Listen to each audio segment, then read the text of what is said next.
તો અમદાવાદની ખ્યાતિ હોસ્પિટલ કાંડમાં એક પછી એક ખુલાસાઓ થઈ રહ્યા છે। ક્રાઇમ બ્રાન્ચ દ્વારા ચાલી રહેલી તપાસની હવે પીએમજે વિભાગ પણ આવે તેવી શક્યતા સેવાઈ રહી છે।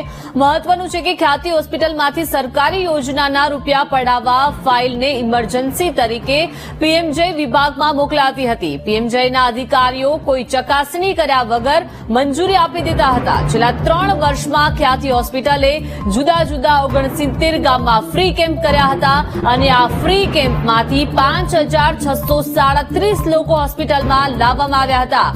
2021 થી 2024 દરમિયાન 8534 દર્દીઓની સારવાર ખ્યાતિ હોસ્પિટલમાં થઈ હતી, જેમાંથી 3842 થી વધુ પીએમજેના લાભાર્થીઓ હતા। જો કે 3 વર્ષના ગાળામાં હોસ્પિટલમાં 112 દર્દીઓના મૃત્યુ થયા। ત્યારે સૌથી મોટો સવાલ પીએમજેના અધિકારીઓ સામે ઉભો થાય છે। કોઈ પણ જાતની ચકાસણી વગર ફાઇલને મંજૂરી અપાતી હોવાથી તપાસનો વિષય બન્યો છે। ત્યારે પીએમજેના અધિકારી સામે પણ તપાસ કરવામાં આવશે। તો બીજી તરફ ક્રાઇમ બ્રાન્ચની તપાસમાં અન્ય હોસ્પિટલના કાળા કારનામા ખુલે તેવી પણ શક્યતાઓ છે। વધુ માહિતી સાથે સંવાદદાતા અનિતા જોડાઈ ગયા છે। અનિતા, અમદાવાદની ખ્યાતિ હોસ્પિટલ કાંડમાં એક પછી એક ખુલાસાઓ થઈ રહ્યા છે અને હવે આ જે ફાઇલો છે તેને મંજૂરી વગર આગળ મોકલવામાં આવતી હતી, શું વિગતો? દીપિકા, જે પ્રકારે અમદાવાદમાં ખ્યાતિ હોસ્પિટલમાં દર્દીઓના મોત મામલે ક્રાઇમ બ્રાન્ચે જે તપાસ શરૂ કરી હતી તેમાં પીએમજેવાયની મંજૂરીને લઈને અનેક ખુલાસા અત્યારે હાલ થઈ રહ્યા છે।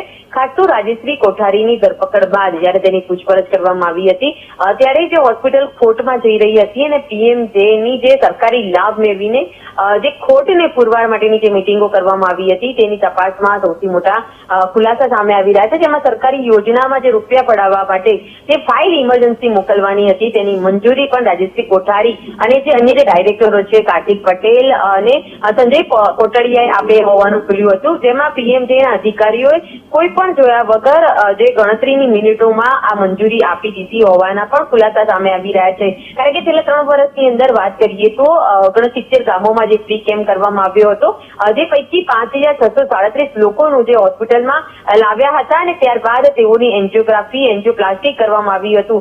જેમાં થોડા જ સમયમાં આ પ્રકારે પીએમજેની જે યોજના છે તેની મંજૂરી આપી દીધી હોવાનું ખુલ્યું હતું। ખાસ તો 2021 થી 2024 સુધીના જે સમયગાળાની અંદર 8534 જેટલા દર્દીઓએ આ ખ્યાતિ હોસ્પિટલમાં સારવાર લઈ ચૂક્યા છે। જેમાં 3842 જેટલા દર્દીઓએ આ સરકારી યોજનાનો લાભ લીધો છે। તો મોટા પાયામાં જે રીતના કરોડોનું આ કૌભાંડ આચરવામાં આવ્યું છે અને 3 વર્ષની અંદર જે 112 જેટલા દર્દીઓના મોત થયા છે તેની પાછળ પણ આજે રેકેટ સંડોવાયેલું હોવાનું હાલ તો સામે આવતા હાલ તપાસ કરવામાં આવી રહી છે। આ ફક્ત જે સરકારી યોજના જ નહીં પરંતુ જે ઇન્સ્યોરન્સ કંપની છે તેમાં પણ આ પ્રકારનું કૌભાંડ આચર્યું હોવાનું પણ તપાસમાં ખુલતા હાલ તો ક્રાઇમ બ્રાન્ચની ટીમે પીએમજેવાય યોજનાના જે અધિકારીઓ છે અને જે ખાનગી કંપનીઓ જે ઇન્સ્યોરન્સની છે તેના જે અધિકારીઓ છે તમામની પૂછપરછ હાથ ધરવામાં આવી છે। જી, આભાર અનિતા વિગત સાથે જોડાયા તે બદલ।